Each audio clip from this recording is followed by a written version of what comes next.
On nous dit qu'on est venu libérer le Mali.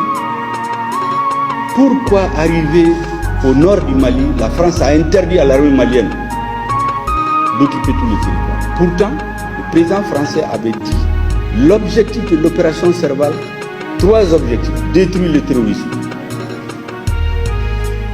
restaurer l'autorité de l'État malien sur l'ensemble du territoire, appliquer les résolutions des Nations Unies.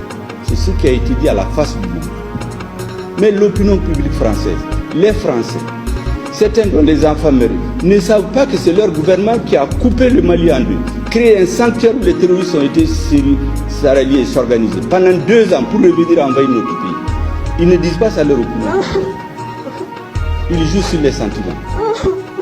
Des soldats français sont morts, mais les Africains sont morts pour libérer la France. À la Deuxième Guerre mondiale, c'est l'Afrique qui était le lieu de repli de De Gaulle pour reconquérir la souveraineté de la France. C'est ici que les gens travaillent. C'est les Africains qui mouraient. Hollande l'a dit ici, qui payait une dette en 2013. Pourquoi on passe le temps à nous dire les soldats français sont morts? Les Américains n'ont-ils pas libéré la France?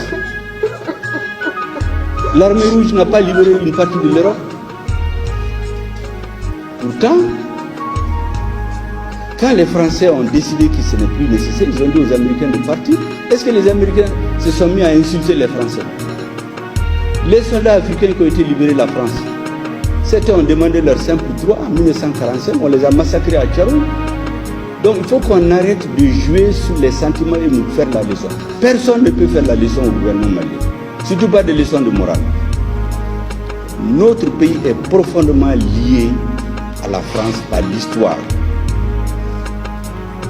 En dehors de la Côte d'Ivoire, c'est le pays où nous avons le plus grand contingent de Mali.